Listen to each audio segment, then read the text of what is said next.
Hey everyone, if you've ever struggled with pricing your products and services online, it may not be about the price at all. It may be a money mindset issue. And today I have a special guest that is an expert in this field, and she's going to address this topic on the Resilient Faith Online show. Welcome. I'm Marissa Shadrick, host of the Resilient Faith Online show. I'm an online marketing coach and certified copywriter. In this podcast, you'll find a different perspective to the external and internal challenges we face as online content creators.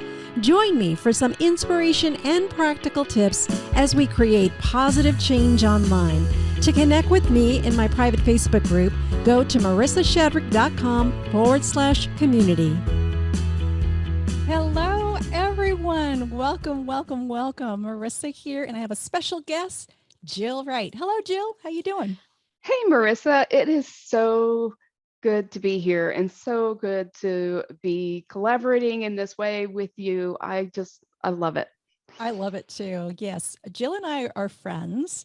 We were in a mastermind a few years back, pre-pandemic days. And we even roomed together in a conference that we attended. So we were roomies. And we got the chance to have some meals together and get to know each other. And I just love her message. And I asked her if she would be on the podcast. And she said, yes, yay. So Jill, tell everyone a little bit about what it is that you do. How do you show up for people? What it is that your business is all about? Well, I am Jill, the money coach, and that's how a lot of the people in the life coaching community know me. And I coach other coaches on their money mindset. And what that means is I just show them their blind spots. I remove the roadblocks and show them how to go forward more faster, further, by just removing all those blocks for them. I love it. And sometimes I think people don't realize they have those mental blocks until, they are wondering, why is everybody else making more money than I am? And I provide lots of value and I provide a lot of services. What's going on? And I think they get maybe a little nervous if they get on one-on-one calls. So did that ever happen to you? Yeah, I think it is a little bit, I'm a little bit different. I am my ideal client, but I'm also different than my ideal client. There are things that my ideal client struggles with that I didn't struggle with as much. And so there is a lot of fear and resistance. And I think that is one thing that keeps coaches and entrepreneurs from getting the results that they want. I did have a lot of resistance, but I didn't necessarily resonate with the fear. So on consults, I didn't have a problem telling people my price. I didn't have a problem charging. And that is something that a lot of my clients struggle with. But I completely understand it because I have those same blocks in other areas. And so that's, it's the same pattern, but it doesn't show up for me there. It doesn't present for me there. It presents for me in, putting myself out there, putting out my content, talking to people and things like that.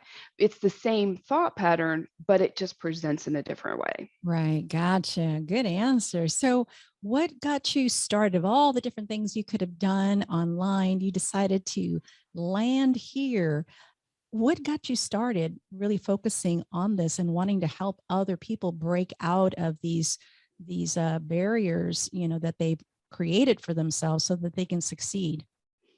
Well, I feel like I've really been a coach all my life, even though I didn't know what I didn't know coaching existed for so long, up until probably 2017. But I worked in corporate for about 20 plus years. And I was successful there, but I never truly felt like I belonged there. I just felt like there was just something missing. There was something more that I was meant for. And so in 2017, my husband wasn't real happy in his job. I wasn't very happy in my job. And so we really started talking about, what else is there for us? And so in 2018, he and I have an accounting background and he does too. The difference between us is he loves accounting and I was good at accounting, but I didn't love it. I love the creative process. I love problem solving. I love helping people and listening and generating ideas and brainstorming and collaborating and all those kinds of things. And accounting is just not um, not real abundant in those areas. So Yeah, I what we totally did get is it. yeah, in 2018, he quit his job and retired permanently. And I quit my job and retired from corporate, but then I started my life coaching business. And this is just something that the Lord led me to. Hmm. And I just absolutely love it. I wish I had been doing this all my life. Yeah, I totally get it now. I hope everyone caught a couple of really important things that Jill just said because she was skilled at one thing, right? But it wasn't something that she was really passionate about. Because sometimes people that are thinking about getting into the online space and doing some type of business or side hustle, provide some kind of product or service, they try to align it with the skills that they have, but they're not really excited about it. It's not so sexy. It's not something that they can't wait to get up every morning and do. And it's going to, I think in the long run, at least my opinion, it's going to be hard to really navigate through the ups and downs of an online business if you don't really love it. And that comes back to your why. Would you say that that's true? Oh, I totally agree because I have seen so many people, even in choosing a career, people will chase the dollars. Mhm. Or, and I see a lot of people get into coaching and when it's time to choose their niche, they say, okay, what am I good at? And what you're good at is not necessarily something that you want to talk to people about all day long. It's not something that you want to learn more about. It's not something that you want to, that you can't, like you said, can't wait to get up in the morning and go find out how to make better and things like that. Because, like you said, there are a lot of ups and downs in business. And so you better have a really good reason while you're there. And because otherwise, it's going to be a lot of wanting to quit. And I Yeah. have totally been there too. So I know Oh, even yeah. with my strong whys, there are days when I'm like, I just can, God, I know you called me to this mission, but I just don't know how I can keep going. Yeah, I There are think days like that. everyone has that moment. I think if they say they don't, I think they're fibbing a little bit because and I think the reason sometimes is fatigue. It could be just that we're tired and we just need to go to bed and get some rest, maybe after a launch or maybe after a lot of traveling or whatever it might be. And again, when we're in the online space, we're stretching ourselves. We're doing things that we have not done before. We are growing at the same time. And facing those things and doing them, being totally willing to do it, still takes a lot out of you, right? It takes a Yeah. lot out of you. So it is something that we all go through that. So if you're listening and you're going through something like that, you're normal. You're part of the group. So welcome to the club because it is a part of it. But then we know better as we continue on year after year that this is just more an effect of something else, maybe just fatigue or maybe just needing a coach, right? And you mentioned coach. There was a time that I didn't know what a coach was either. I said, what are these coaches? What do they coach on? What do they do? Why does somebody need one? Is it a therapist or what is it? Because I had no idea. Can you speak a little bit about what coaches do? Yeah, I think of a coach in a similar way as a personal trainer. Why do you go to a personal trainer? It's so that you can um, have somebody to hold you accountable. It's so that you can have someone make sure that you have good form. It's so that you have someone to challenge you when you want to quit, to give you a different perspective. It's to help you be better at whatever it is you want to do. And there's there are coaches for pretty much anything Oh yeah. out there. All the time I hear about a coach and I think to myself, there really is a coach for everything, Yeah. because that is not something that I would have thought there was a coach for. But then I hear about a coach, and I mean, there are people that struggle with so many different things. And I think, there's, when you think about therapy, that's, making your life functional, going from dysfunctional to functional, or making your life work, going from surviving to enjoying your life. And I think of a coach as sort of that growth area, because Yeah. we all need the basics, right? But then we all also are driven, once we have satisfied the basics in our life, are driven and aspire to be more. And so I think a coach helps you do more, be more, have more than you ever thought possible. A coach shows you, gives you a more expansive view of what is truly possible for you. Yeah, I love that analogy of a personal trainer, because a personal trainer will also help you eliminate what's not healthy and Hmm. also focus on the areas that are weak and really be able to leverage the areas that are stronger. Whether your weak area or your abs, they're going to help you develop your abs. They're going to help you get your heart rate up. They're going to help you maybe eliminate some of the sugars that you're eating. They're also going to hold you accountable, and they're going to help you be consistent. And I think that's what coaches do. And there's coaches that will do one-on-one coaching, because you do one-on-one coaching, right? I have a few different containers that I work Mhm. in when I coach on money mindset, and one of those is one-on-one private coaching. Mhm. Yep. And then there's group coaching. Do you do group coaching as well? I have a course that I launched last year, and I haven't opened enrollment for that in a while, because I'm rebuilding that course. But Mhm. it is a course / group coaching program Yeah. to teach people how to use my master process to master the ease of money. Yeah, yeah. Just giving everybody, the audience, an idea of the flexibility that you have with a coach. Because nowadays, digital products are great, right?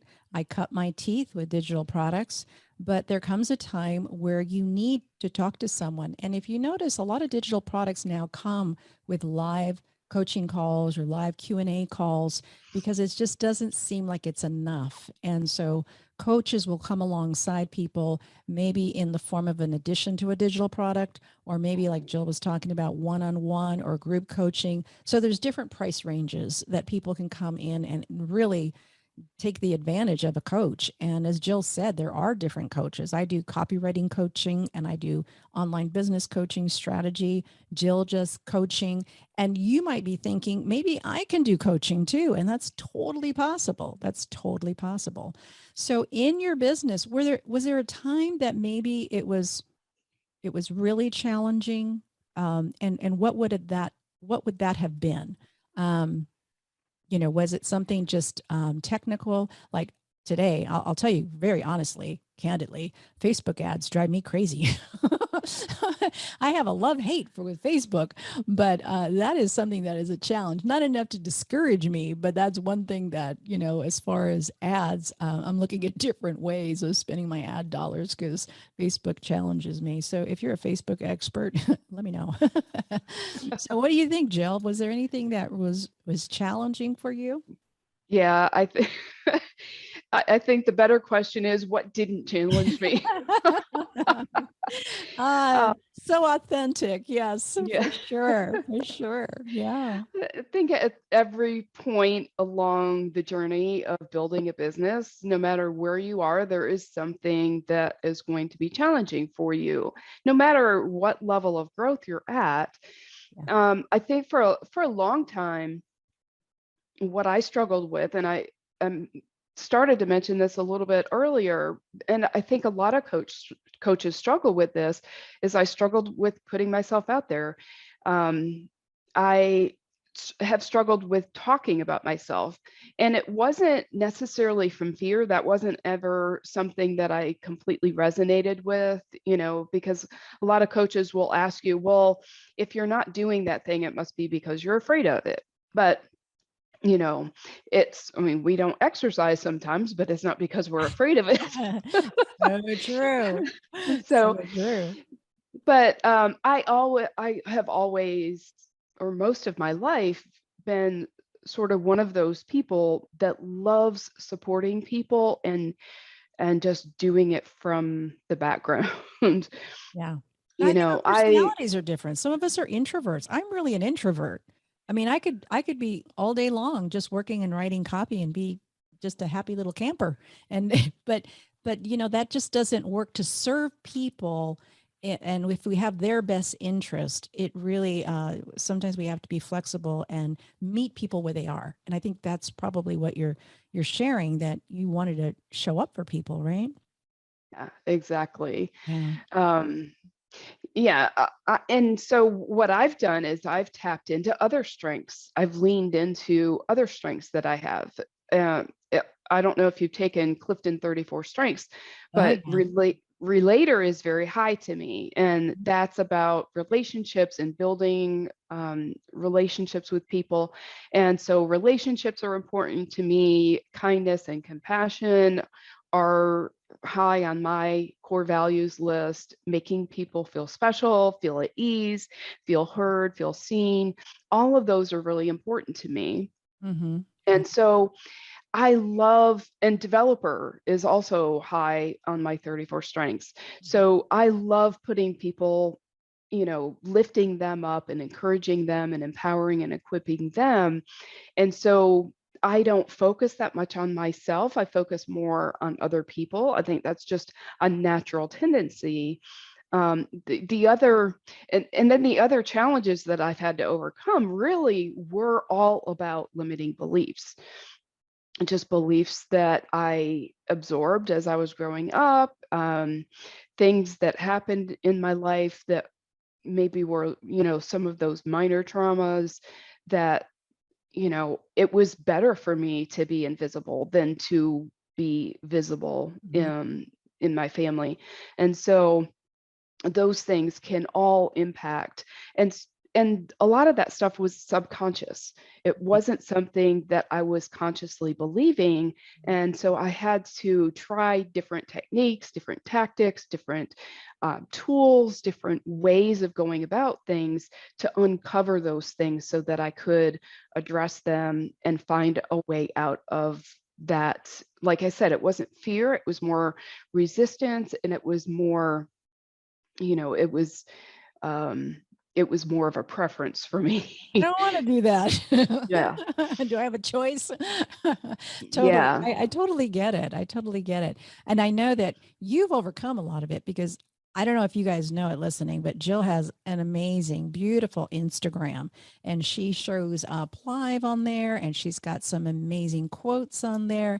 It's really aesthetically beautiful. I don't have that talent. Mine looks like a hot mess on Instagram. Whatever I'm starting to post there, I'm trying to get better at it. And I'm learning more about Instagram. But Jill, you've done an amazing job to show up and be consistent. I really admire that about you. So whatever it was that had that resistance, you totally overcame it. So, Well, I have a great branding coach too. So oh, that's awesome. Oh, see, she still got a coach. Well, that's how we met. We met because we signed up to have a coach, and so that's how we met. So people that are coaches doesn't mean they have it all together. They have coaches too. And right that's now right. I have two coaches. So it's like we are continuously learning, continuously perfecting, and the outcome is we serve people a little better that way. We always are sharpening our skills and always learning. We never arrive.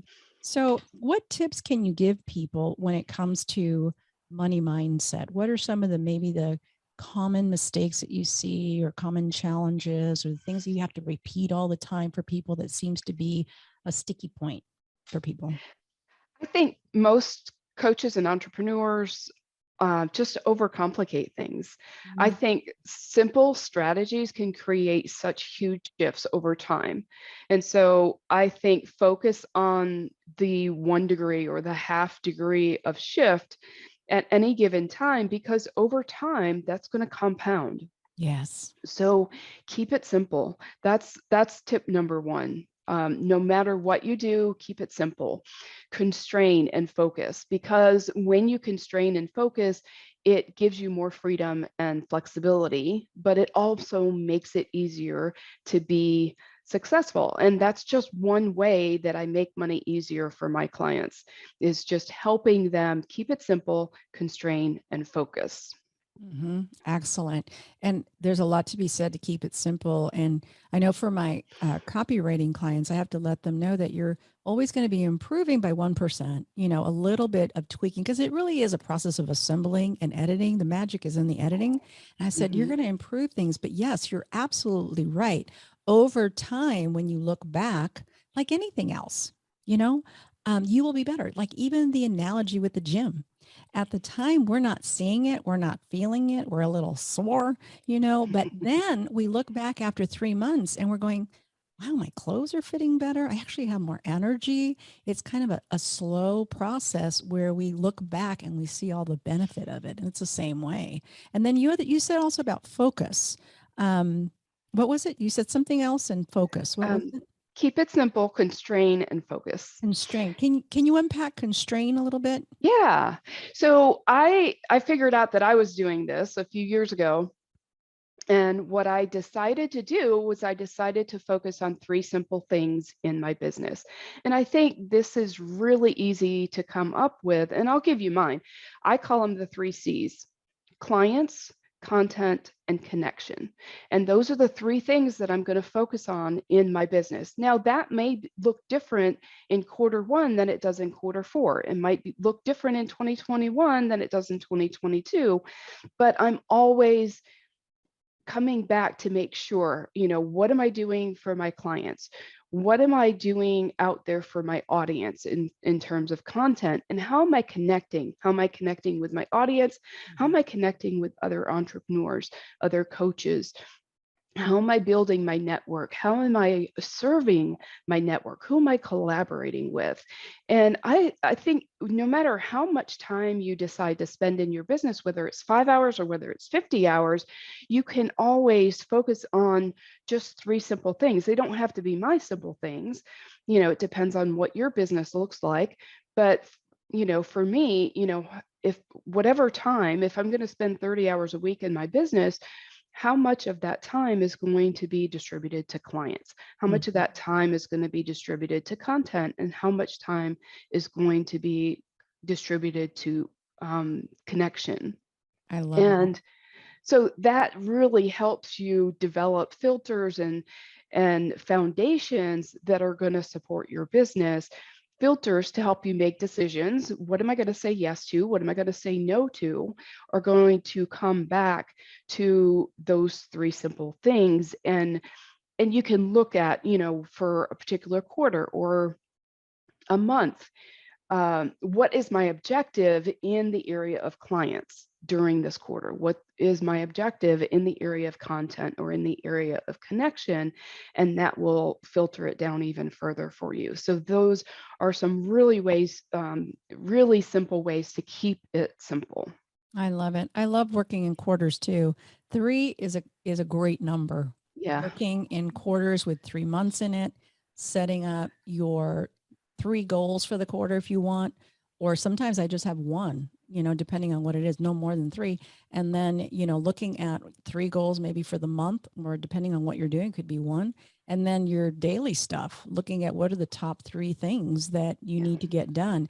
It works so well, just focusing on 1 through 3 and just that. And I love the fact that you said, you have put what is a priority in your business first and you've identified that. It's kind of like the glass jar where you put the big rocks in first for productivity, Mhm. then you put the little pebbles, and then finally you put all the sand. That's kind of how we prioritize things. We make sure that we take care of those big rocks first, and that can be definitely client revenue related, content, lead generation, and then the other one was connecting, collaboration, partnerships, and things like that. I mean, that in a nutshell is a basis, a foundation for a solid, rock solid business, because that's what we have to do. And we can so easily go on rabbit trails, right? It's so Yeah. easy to do that, that we Yeah. have to intentionally do that. I mean, I have to do it every day when I'm journaling. Otherwise, Yeah. I'm off and running and going in the wrong direction. So I have to Yeah. pull myself back. Awesome. Yeah. And you want to be able to do that with all of your resources. So, we talked about constraining and focus, but it's not just with money, it's not just with time, it's also with energy and attention. Mhm. Any resource you have, you can apply these concepts and this idea of simplicity to. Absolutely.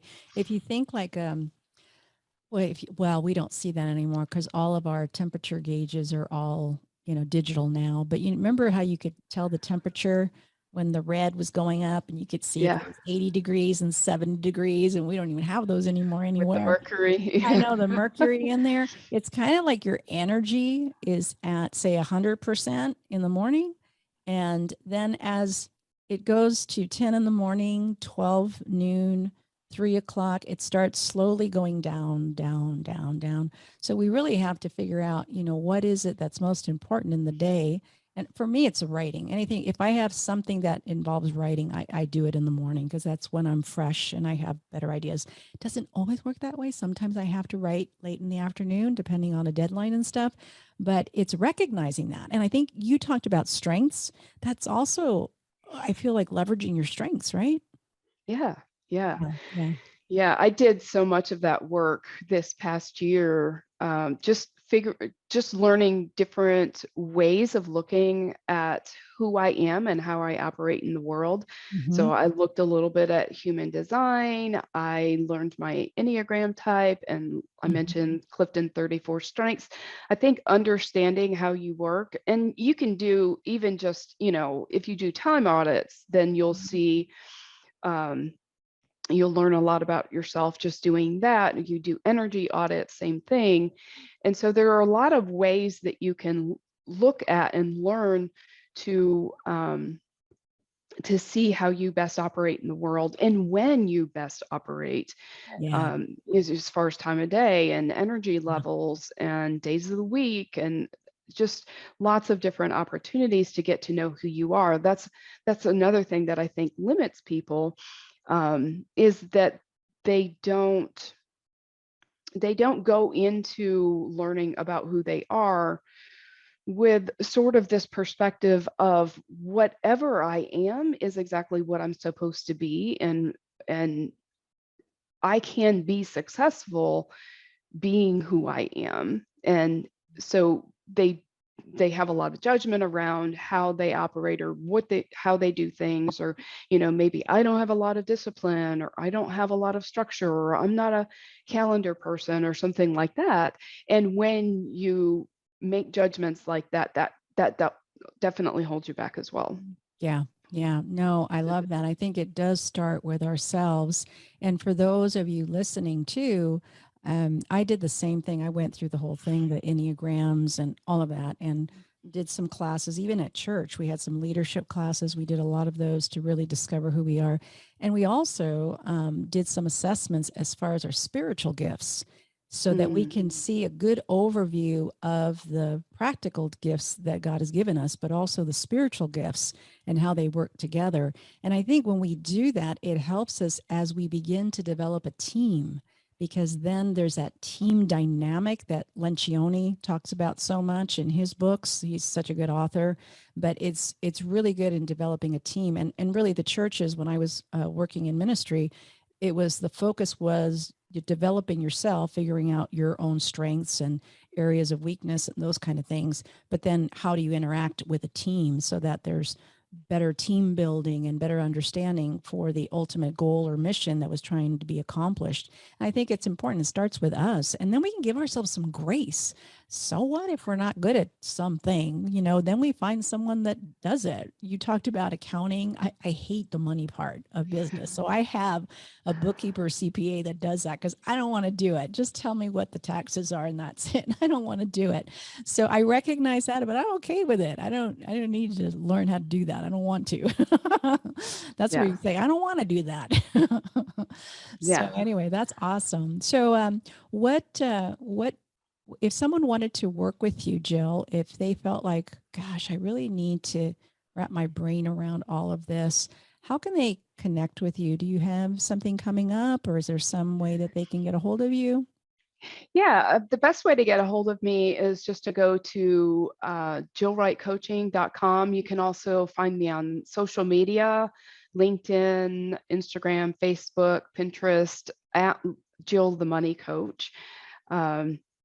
And I have a book on Amazon. It's called Money Lies. That's available, so you can read up and and money lies are just limiting beliefs that we believe about ourselves or about money that really hold us back. And a lot of them are those subconscious beliefs that I talked about that you really can't overcome until you become aware of them. And I'm huge on building awareness around the stories we tell ourselves and the narratives that we live in every single day.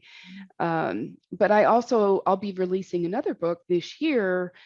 It's going to be called No Matter What. And it has a lot to do with some things that we talked about today, which is getting to know yourself, living in grace with who you are and how that impacts your business, and becoming more of you makes you more successful. I'm also hosting another retreat. I hosted my first retreat last year and it was amazing.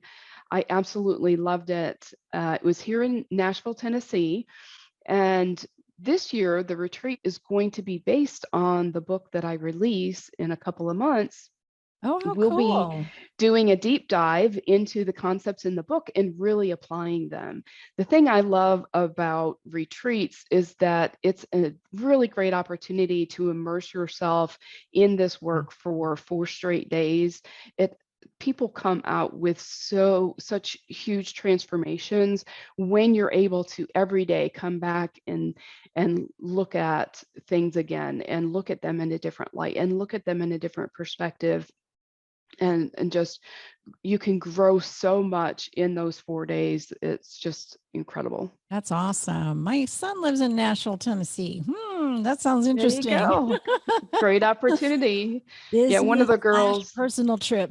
yeah, last year she had a brother that lives here, but she lives out on the West Coast. So she came to the retreat and then she spent a couple extra days here and they toured, kind of went around Nashville together. And so it was a great time for her to get with her brother because they live on opposite ends of the country. They don't get to see each other that Yeah, much. and it's So always nice to crash at a relative's rather than stay in a hotel too.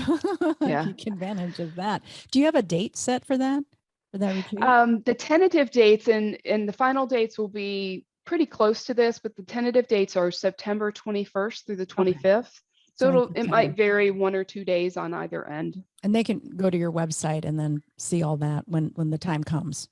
Yeah, actually, if they want to go and get signed up on the interest list, on the waiting list, then they can do that. And just jillwrightcoaching.com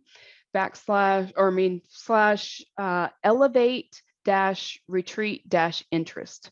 Got it. Yeah, I'll put all these in the show notes. So if you guys are going, what was that? What did she say? I'll put it in the show notes so that you can have all those links for social media, the wait list, all of that, so that you have Yeah. that. So not to worry if you're listening and Yeah. driving, don't get in a wreck. So I'll have those for you. Thank you, Jill. That was just so helpful. I love talking about this. This is one of my favorite topics. I think it's so important. And really to untangle the mess that we create in our heads. And, what we think about becomes our master. We have to be Yeah. careful that, like you said, the narratives, the stories that go through our head, and catch those and figure out, is it reality or is it, imagination? Is it something that is not real at all? And that's how I overcame a lot of fears, is to, the minute I felt some type of anxiety or some kind of emotion that was negative, I stopped to see what it was that I was thinking about. And I had to figure out, is this real or is this just something that I've conjured up? It's the same story I keep playing in my head. And that helped a lot too. But it took time. It took time to do that. And I didn't have a coach, so I had to coach myself. But I didn't know about coaches back then.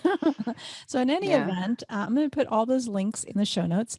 Jill, what's last piece of advice that you might want to give everyone, or some thought that you might want to leave everyone with?